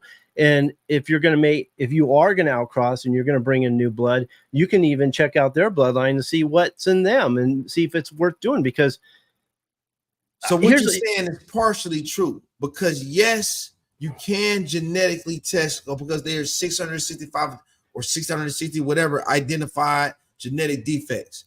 But then what happens is you get new mutations. Yeah. Well, not new mutations, become new diseases that were formerly unknown. Yeah. So this is the problem with this is where the DNA testing, you only can test for what is known. You can't test for these new mutations, which are bound to occur. Especially when you outcross. It's bound to happen at some point. Especially when you outcross, because every time you outcross, you're bringing in new detriments, new deleterious genes that weren't there before, new diseases that weren't there before. Every time I think outcrossing is actually more dangerous than inbreeding, because you don't know what you're bringing in. Every time you outcross, you're bringing in something completely new that wasn't there before. Okay, let me ask you this. If you say you have a bloodline, or you have a family, or you have a foundation, how is that true when you're bringing in new blood and disrupting that by outcrossing, infusing, or crossing? Because you just reshuffled, you just recombinated the genes, you just added new detriments, new deleterious defects. You added all kinds of new things that weren't there. See, every time you outcross, and all the stuff you guys are worried about when you guys are inbreeding, were all brought in from outcrossing, not inbreeding. They were already there. Because you asked me a question. Now, what was the question? Can you repeat the question? How can you say you have a pure family or a foundation line when you're adding new blood from the outside? Okay, so what is the goal? Right, that talks about, we got to talk about the effort of the goal. So we're talking about longevity. We're talking about production. We're talking about consistency. We're talking about reliability, ability to produce certain traits and characteristics with some certainty. That's when we're talking about purity, or when did we talking about established impurity? At what point? Well, certainty and purity go away as soon as you outcross. Okay. Predictability I don't think so. goes away. I don't think so, because you can cross within the certain phenols, right? Yeah, and then the phenotypes might be right. Take a hound dog, and then you can say, let's say if the pure dog, a pure coon dog, is the one that has the ability to trace and hunt the tree the coon, right? But it doesn't work like that. Because you're dealing because that's a polygenic trait. There's a big difference between dominant recessive and polygenic traits, and they're inherited differently and they're improved differently. You select them differently and you improve them differently in the factors of those, in their factors. Okay, so if I was looking at a dominant recessive trait, they either have it or they don't. The only thing we don't know is if it's pure, and then they may show variation down the road. Polygenic traits is a whole different. Whenever you're looking at form and function traits, those are polygenic, meaning multi-gene traits that are determined by the intensity of that trait. So if you want that trait to improve, you have to breed and select for the highest intensity. But it only improves through purity of blood. Anytime you add new blood, the intensity is scattered. First establish what the definition of purity. I think that's where purity is when you've kept the family close for a number of generations, and they're predictable, and they're uniform, consistent, and predictable, and you've kept the family close for a number of generations. How many? Well, it depends on the animals you start with and the quality of them and what was already in them, because it may take a while to get there. Not all, you can't just take any old dog and say in 2 or 3 years he's pure. It could take longer than that. They're all different. And it's all based on what though? By the number of generations you kept that family close, their uniformity, consistency, and their predictability. Okay. Yeah. So purity is based on predictability, uniformity, and consistency, and a number of generations of being close. Anytime you add new blood, whether it's the same breed or not, you've changed them. You didn't improve them. You didn't refresh them. You changed them. When you look at the DNA, if we look at meiosis. Okay, go ahead. So purity could mean different. So we can say purity in regards to ability, or we can say purity in regards to so we can say, look, this is a pure nose dog. Would that be fair to say? If the dog is breeding true, uniform in style, height, length, width, colors, and could we say that this is pure when we know reliably with some certainty this dog is going to treat coons by this age at a certain date, certain time in his development, because these traits are passed on based off. You see what I mean? Well, I don't think you can look at him as pure unless he can pass those traits with consistency to his offspring. His offspring prove him. Okay. The only way to tell what he is by what he produces, the results he produces in his offspring. The only way to tell how good he is, the worth of him, is by his offspring. Okay. Agreed. So every generation you go down and they get better, they prove him. It's like when you're line breeding properly and you're bringing him to his let's say his daughter, and then his granddaughter and his granddaughter. As long as they're improving, they're proving his worth. Okay. But anytime you add new blood, you change it all. It's all gone. Everybody talks about prepotency. You don't get prepotency unless they're pure. Okay. Anytime you add new blood, prepotency goes away. Mitochondrial DNA. You only have mitochondrial DNA if they're pure. The prepotency is the ability to but only certainty, with some certainty. Yes, but it only happens with purity of blood. It does not happen with a cross. Define that prepotency so we all, you said it right. A prepotent animal passes its quality, not his genes, his quality to his offspring. Now that only happens when he's pure and the offspring he's producing is from the same family. Okay. Okay. So why did you say that? No, every breeding book will tell you that we all know that that prepotency is for the most part a male thing, unless the male is so inferior that the female becomes a prepotent parent. Prepotency only occurs. Check out any breeding book on livestock. I don't care, livestock, poultry, whatever. Okay, that prepotency only occurs when it's from a pure family. The more homozygous dominant the genes that he carries, the more pure he is, the more prepotent he's going to be. Crosses are not prepotent. Animals produced from outcrossing are not prepotent. I'm not sure I'm 100% clear on that. So when we start talking about things like fertility, when we start talking about things like abundance of health, we start talking about vigor. Yeah. Right. We start talking about the robustness of a bloodline, the athleticism, intelligence. I think that those things are somewhat reliably passed on generation to generation once an animal has proven himself to be able to. I mean, so like when we were talking about mountain dogs, if we're looking at the Russian Ovcharkas, the Central Asian Shepherds, all of these dogs are surviving within the same region or same type of a climate, the same type of an atmosphere. Okay. And I think when you breed those type of dogs, even though that they may not be related, you're still going to arrive at some consistency with the type of dogs that is going to come from those puppies. Are you familiar with those breeds? The Alibi, the Central Asian Shepherd, the Ovcharka. They're all different varieties of a mountain dog. Yeah, no, but fertility, vigor, those are not genetic. They are not passed from generation to generation. But they can be heightened through outcrossing or crossing through hybrid vigor. Hybrid vigor is also not a factor that can be inherited or passed to the next generation. The hybrid animal is the product. It ends with him. It's not passed from generation to generation. Some, not completely. No, not at all. Some effects, not generation to generation. Only in the hybrid animal. But some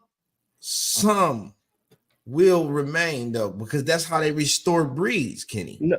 No. Outcrossing is like gene shopping. When you're outcrossing or crossing or infusing, you're introducing new genes. It's through selective breeding and keeping them pure and taking advantage of the variations that pop up or culling them as you go that restores the breed. It's never outcrossing. It's never hybrid vigor. Those are all very temporary, actually. That's a misconception. They're very temporary. You only improve the breed by stopping the flow of genes and selectively breeding them for the beneficial traits after that. So what do you say to mutations? Mutations are spontaneous. They either show themselves or they don't. And if you like them, then you breed towards them and you exaggerate them, but they can be easily lost if you don't breed to them.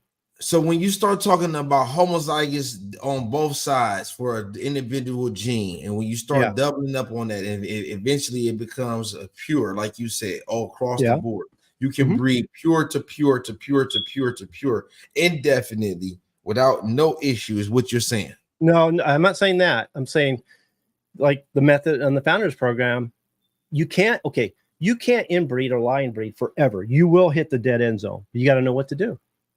So yeah, people fail because they're just doing it wrong. And I understand why they do it wrong. I understand why they don't understand. It's actually a simpler method than you'll ever know, but it's just knowing what to do. It's like when you start with what we call the Adam and Eve. Yeah, you're starting with two animals, but you're not staying that way. As you go through the program, the family broadens out. By the time you get to the foundation, it's actually a pretty wide number of animals within the family. That's why I always say, if you're creating a family, you can start with an Adam and Eve, but you got to be willing to deal with the numbers. You got to have numbers to make it work. You got to have math. You got to have data. You got to have information. You got to have a certain amount be able to measure from one generation to the next. Lifespan, things like health. Those are all polygenic traits. Right. How do you know whether you're improving or not? Because you're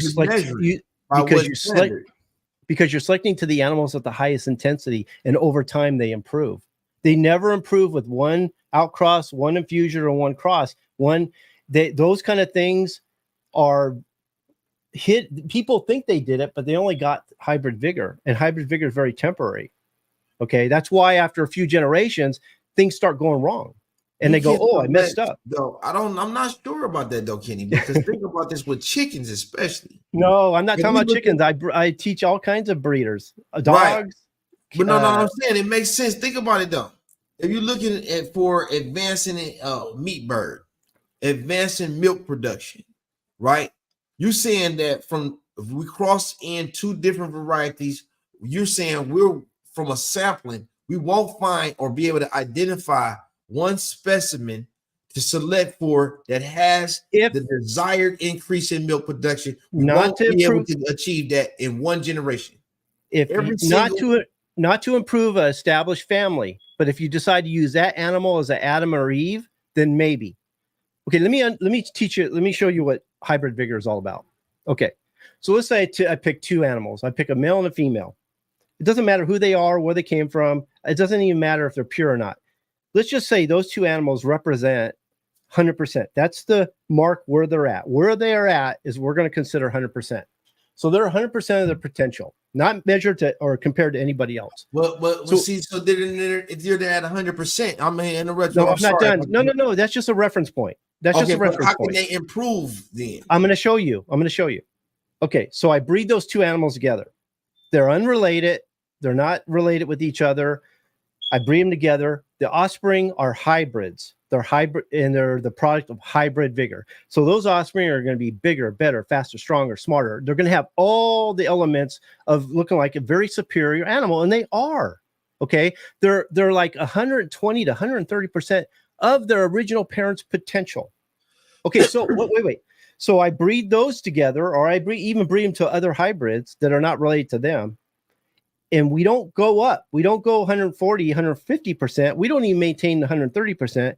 And we don't maintain the 100% of the original parents' potential. They drop all the way down to 80% because you can't inherit or produce or reproduce hybrid vigor. It's a one-time deal. This is known through all livestock, dog breeding. I agree with what you're saying, because once you get too many varieties, but what I'm saying is once you're identifying and selectively, when we're measuring milk production, that's different. 130, That's different. That's what I'm talking about. Performance. I'm talking about function. Okay. Okay. It doesn't work like that. Okay. Why we get bigger meat yields, milk yields, bit more egg productions, because we figured out which breeds, when we cross together, give us the best hybrid vigor. That's why that happens. Okay. If we just breed any chicken together, we're not going to get the same qualities we would from the birds that we created for that. Like we found out with the chickens that a Cornish cross is produced from a white rock and a Cornish bird. We could cross any other birds. We would never get the production from a Cornish that we get from a Cornish cross. So what I'm saying, when you're talking about developing purity, like the Texas A&M and quails, let's reference those birds for a minute. That is a unique strand that's been developed by crossing, and then it's became a pure. What they do is through selection, they're arriving at it generation by generation, larger bird every single time. They're looking for the certain ones that meet a cutoff. They culling the ones that don't. The ones that are bigger, they're going to use for breeding. The ones that are smaller. So so you're saying to me in the first generation, you said it just right. You said it just right. That's perfect. Because when we start with our Adam and Eve in a breeding program, 99% of the time, the animals we're starting with aren't related. And so the animals that they produce in the beginning are hybrids. But if you use a proper breeding program, a breed or a family or a strain can be created from it over time, but not right away. It takes a number of generations. You said it perfect. You proved my point. That's what I'm saying. So once we establish this, once we have a breed that's established and it's breeding true and it's breeding consistently, and that's going to take a while. It takes not as long as you may. It's going to take at least 6 generations or more to get there. Right. Well, so we talking about 100 generations in a breed, though. We talking about that's fine. And as long as they keep the family pure and they don't add outside blood, then they'll keep that family, they'll keep that breed pure. Like I was saying in your chat, anytime, if I think the worst thing you can do to improve a breed is add another breed to it, because you just destroyed that family. But that's how they restore breeds, though. That's how they restore breeds. That is one person, one breeder cannot improve a whole breed. No, I'm saying they take on, they have genetic projects that where they aimed at preservation, restoring small populations of dogs all over the world. But don't you, I get that, but don't you admit that the only way they're going to get there to where it's actually the breed again is to stop the flow of genes, which is outcrossing, and then inbreed them to a point that they start looking like their breed again, right? What I'm saying is to restore original when we get to arriving consistently. Let's say we got 6 specimens left within a population of the breed, like with the Irish Wolfhound. Okay, let me tell you what happens there. Okay, so what we're dealing with when you get to that low a number, we're dealing with what we call genetic drift. You can go 2 different directions with genetic drift. It could be a bottlenecking situation. It's a bottleneck. Yeah, that's when you've taken a bigger number and lost so much of the population that you're down to two animals, which basically Mother Nature selected those for you. Did I lose them? Okay. Hold on. Okay. Okay. Bottlenecking is what happens when. Can you hear me? Yeah, I can hear you. Can you hear me? Mm-hmm. Okay. Bottlenecking is what happens when the outside sources do the selection for you, where the founder's effect happens when you pick, let's say you weeded the animals, the group of animals down to a smaller number, which is what you're talking about. Hopefully we selected the animals we want to move forward with, and then we go from there. And I can guarantee you, because you weed them down to 2 animals from a bigger population, it's going to go in a completely different direction, whether you like it or not, than they were. And it's up to you to do something with that and do your best to direct them somewhat in the direction you want them to go. But it's going to take selective breeding. I can guarantee you, when you do it that way, they're not going to be what they used to be. And then anytime you add new blood, you completely change them again. So there's a lot of misconceptions about breeding, especially in the dog world. They just, they're not on the mark, actually. That much I definitely will agree with, because what we're seeing, if we're looking at what's happening with a lot of these purebred dogs, you're looking at genetic defects that's occurring at a disastrous rate. We're looking at vet bills. The veterinary industry is booming. Health defects. You're looking at a lot of dog breeds suffering that didn't have this before. These are something that's all very new. I mean, because I'm from old school, where the dog is not going to the vet, not getting all this specialized dog food, living on its own, doesn't have the flea and tick treatment, right? That's the old school. That's the way that it was supposed to be. Like if you talk about some of the old timers, or so like some of these dogs that's alongside it, like a wild dingo. Yeah, the wild dingo doesn't go to the vet, and it's just the way that it is. But now we got a higher rates of canine obesity, because we're breeding animals, hip dysplasia. We're breeding animals we shouldn't be breeding. That's why Mother Nature weeds out the weak links, in the wild population. We don't do that. We breed animals we shouldn't even be breeding in the first place. That's why we have the problems we have today. Yeah, I say that a lot. So how do we? So we gotta talk, man. We gotta talk some more, because it's a lot to go over. I mean, this is so deep. This is nothing that we could cover in 50 minutes or an hour, right? But I really appreciate. I mean, we learning a lot, and because I got questions too. This is one of the things that I've always been interested in from the very beginning. When you're talking about a very small breed, 72 ancestors, 80 dogs. The rate of inbreeding increases at alarming rates. You're talking about 40 generations, 80 generations out now. You start talking about 2 generations every year, a generation of dog every 2 years or so, every year, 2 generations every year. We 80 generations in. You're talking about 14 original ancestors. When I was looking at this dog, I hope I'm really I knew that I'm not surprised much by that because I got bored from studying pedigrees when I kept finding that all of these dogs, like every era there was a popular dog, a popular sire that everybody was running to that it seemed like they were using, and it's just been the way that it was. So I just look at the failings of other breeds. Look at how many of the mastiffs have bred themselves to uselessness. They're not even desired. You start talking about the English Mastiff, when you're talking about the original, the original purpose of the breeds, we're so far away from that. Um, yeah, but this is some things we gotta gain some clarity, and I think that whether you breed in fish, whether you breed in reptiles, plants, animals, a lot of these things is coming up. I really appreciate a lot of what you're saying. We got to man, I need to join the founders program so I can Well, it would help what us talk about it better. I mean, I can't tell what's in the founders program because that's my bread and butter. That's how I make a living. But me and you would have a better understanding and a better way of talking about it if you understood what's in the Breeders' Academy for sure.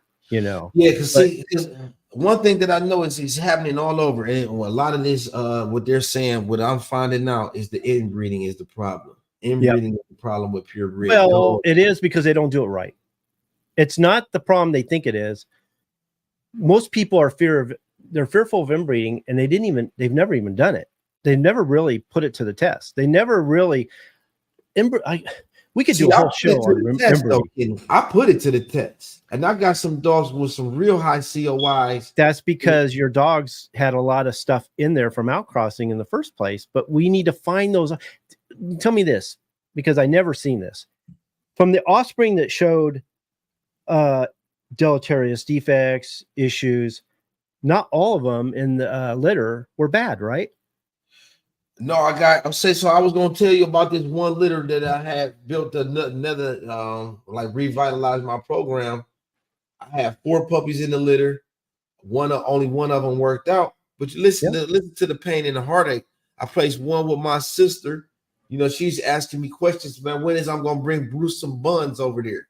I'm like, Bruce, he's related to all of our dogs. The other dog that was blind, right? We had one of them that was blind, and my cousin was like, bro, what's up? When we gonna breed this dog? Because the dog is blind, that when they work out. And then my dude that I'm one of my partners, I gave him the dog, and his dog, his heart burst or something. Yep. You see what I'm saying? He has I fully hear you. A short understand.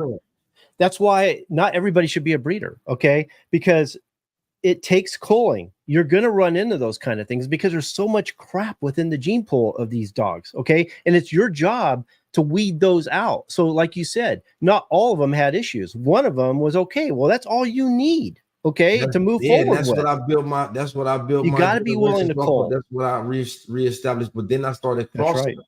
I started bringing in unrelated dogs. I started bringing in dogs. To me, that's where you might have made a mistake. No, that's where I made my greatest successes, though. Okay. I mean, we had to look. I mean, then you got to look at the dogs. I mean, every time that I bred her to different dogs, so you would have bred that dog back into some of them other dogs, and then she even had a defect. She had some kind of skin because it didn't create the defect. The defect was already there. So you're missing the premise. Is that it's not that it created defects. It didn't create. They were already there. You're actually starting with dogs that are already flawed. They have a real messy gene pool. So you might have to either you work through that gene pool and you improve them along the way, or you got to find a gene pool that's free of those defects. But either way, outcrossing is not the answer. It just isn't. Every gene pool gonna have some deleterious genes. But you can fix that. You can eliminate those and hide them better as you go. Okay. But they're gonna be expressed eventually when they double up, you're gonna have dominant recessives. That's because you're keeping the family too tight. And the founders program doesn't do that. So you gotta explain now, because you just introduced a new term, too tight. When Yeah, it's I mean, if you guys are getting the effects of inbreeding depression and the deleterious genes, which are completely different things, by the way, because you're working with animals with a lot of flaws already within their gene pool, and then you're trying to breed something from them.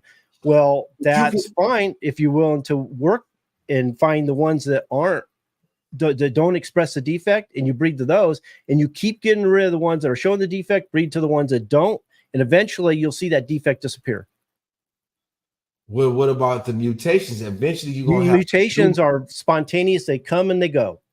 They show up and they disappear. If you don't breed to them, you don't have nothing to worry about. So when you say and stuff, no, you're gonna it happens. But okay, yeah, well, we're gonna have to get back on that because pardon me, my research is telling me different. Mutations. What I'm seeing, what's happening is these, like you said, these genes could be hidden. You have these dogs. That's not a mutation. That's not a mutation. Those aren't mutations. Those are recessives. That's a completely different thing. What I'm talking about, recessive. Okay. They could be dominant, deleterious recessives but they could be heterozygous. Whereas not if they're recessive. If they're recessive, they're not heterozygous. But when they meet up with another one, two carriers meet, then you're going to get a dominant recessive. No, you don't ever get a dominant recessive. The only time a recessive is expressed is when you have two copies of the recessive. Okay, so you got a recessive expressed. So you have to make sure that both dogs aren't carrying that recessive. The recessive trait becomes expressed when you got a double but up. See, that's where you made the mistake. You bred it to a dog that had the same recessive. That's why you should do the testing. You eliminate that problem by doing the testing. We're gonna get back to. We got to come back on this. We got to come back on this. You got to break it down, man. Because listen. That's you saying some stuff. We gotta. I gotta do some homework on that. Yeah, I got some information that I will share with you because it definitely is deeper. It's deep. It's really it does get deep because I think it's simpler. You saying two things. It's kind of like one and the same, but then going against each other is contradictory. If you're saying the line is too tight, what is too tight when you breeding everything together within the family? But you're not supposed to do that. You don't breed them that tight, but you don't add outside blood either. I know I'm being subtle. I know I'm being cryptic, but and I'm not trying to get people to join the Founders Program and the Breeders' Academy. I got a lot of members in there. You join if you want to. It's up to you. But I can't talk about the Founders Program on here, which will fix all that. Okay, that's why this is so hard to talk about. I mean, almost like we have to talk about something different, because if we're going to talk about inbreeding, line breeding, and outcrossing, then I'm gonna talk not over your heads exactly, but I'm gonna talk in a way that you're not following me, because I can't talk about everything here. You know what I mean? Yeah. So yeah, I get it. It's hard. That's why I didn't. There was another show I was going to do. I didn't do that because I didn't think I could accomplish the mission of teaching you breeding without going into that. You know. So yeah. Well, yeah. Well, maybe we can get a group discount. And then, well, I mean, listen. What I'm gonna do is I'm gonna do my research. I'm gonna do my homework, and I'm gonna get back with you. Okay, good. And then you could tell me. You know, I'll cite my sources and stuff, and because I got some sources and stuff, and because this is very fascinating to me. Awesome. And like I said, it ends up coming up to be the best of the best. I think you're trying to arrive at the best dog. I think your followers think we're fighting. Huh? I think your followers are thinking we're fighting. No, we're not fighting. We just discussing. No, we good. Yeah, we doing good. I think it's some good information. This is what I'm looking for, though, because thorough explanation. I got questions and you got some answers, and this is what I'm trying to get to: truth. Awesome. Truth. Sure. So, man, I really appreciate you, man. It's been we gonna get back. We gonna get back. I wasn't planning on coming on. I was actually eating dinner when you told me to come on. I looked at Nancy. I go, should I go on? She grabbed my dish. She told me to get in there. I had to hook everything up. So.